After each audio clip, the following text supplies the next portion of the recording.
The air in Seville hung thick and humid, smelling of jasmine and stale beer. Detective Inspector Elena Vargas adjusted the collar of her linen suit, feeling the heat radiate from the cobblestone street even as the late afternoon sun began its slow descent. The victim was a notorious art dealer, Julian Martorell. His body had been found this morning in his private bodega, a converted cellar beneath a rambling old house in the Santa Cruz quarter. He wasn't shot or stabbed. He was dead from a single expertly delivered dose of oleander extract, a highly toxic substance common in Andalusian gardens. Elena's partner, Sergeant Ramon Rami Ruiz, was already inside, his imposing figure hunched over a bottle-strewn table. Rami was a man of straightforward logic. He preferred a robbery gone wrong to any convoluted motive. "The place is clean, Elena," Rami said, gesturing to the rustic elegance of the room. "No sign of struggle, no forced entry. And the alarm system disarmed from the inside naturally." Elena scanned the room. Priceless antiques, dusty Rioja vintages, and on a small side table, a half-empty glass of Fino sherry. Martorell knew his killer, Rami. He was relaxing, sharing a drink. The oleander was odorless, tasteless, easy to slip into the sherry. Her eyes landed on the only anomaly in the room, a small, intricately carved wooden box on a shelf, slightly ajar. She walked over and gently opened it. Inside, nestled on red velvet, was not jewelry or cash, but a single ancient copper coin. "What's that?" Rami asked, peering over her shoulder. "Not sure," Elena murmured, turning the coin over. It was oxidized and bore a faded inscription, a symbol of the Phoenician goddess Tanit. Martorell was a collector of ancient artifacts, not just paintings. And this box? It's a newer reproduction, but clearly intended for this coin. A search of Martorell's office later that evening revealed an encrypted ledger and a series of agitated emails with a Professor Eduardo Torres, a respected but eccentric historian at the University of Granada. The last email, sent just hours before Martorell's death, was short and ominous. "The artifact must be returned to its resting place. You cannot profit from the blood of history, Julian." Elena and Rami drove to Granada the next morning, the Sierra Nevada mountains a stark contrast to the plains of Seville. They found Professor Torres in his cluttered office, surrounded by stacks of millennia-old maps. Torres was frail, his eyes haunted. "The coin," he whispered before Elena even asked. "It's the dinar de Tanit. Not just an artifact. It was said to be a key, a talisman used in ancient rituals near the coast. Martorell stole it from an excavation site I was overseeing 5 years ago.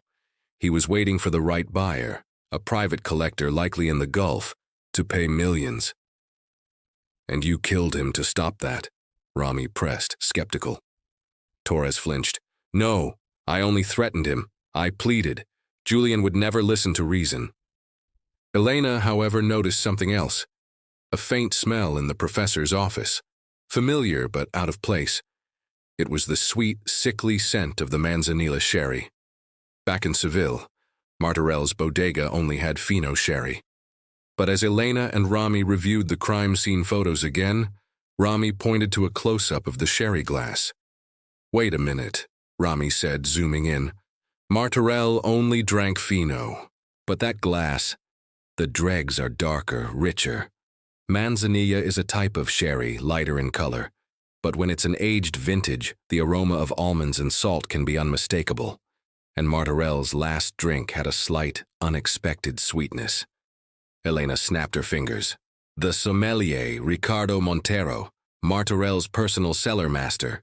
He would have been the only other person to have access to the bodega at any time, to know his habits, and to be trusted with Martorell's prized vintages." A quick search revealed a small apartment above a bustling tapas bar. When they brought Ricardo Montero in, he was cool, impeccably dressed, and initially denied everything. "I simply prepared his evening selection," Montero said, a practiced, suave smile on his face. "And Martorell was celebrating a sale, wasn't he?" Elena pressed. "A sale of that ancient coin.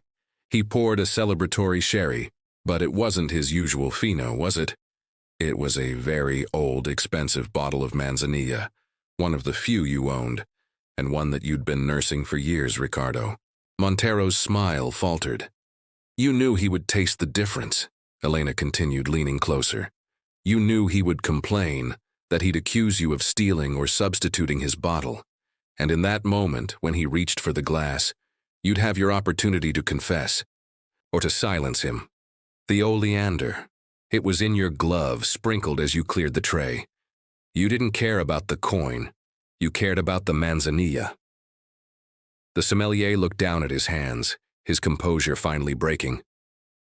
It was the 1982 vintage, the best bottle I will ever own. He was going to sell the house, and he told me I would have to give up my apartment and my job. I begged him not to sell the sherry collection, but he merely sneered and said he'd use it to toast the sale of that ugly old coin. He was taking everything from me, even the wine I truly loved. The Andalusian glare was not the sun, but the greed and desperate attachment to a life Martorell was selling off. The motive wasn't treasure. It was a rare bottle of Spanish sherry. Elena looked at Rami. Another one for the files, Sergeant. The victim was poisoned over a bottle of wine. Only in Spain. Rami just shook his head, looking utterly exhausted. Come on, Inspector. I'm buying you a decent common beer, something nobody would ever kill for.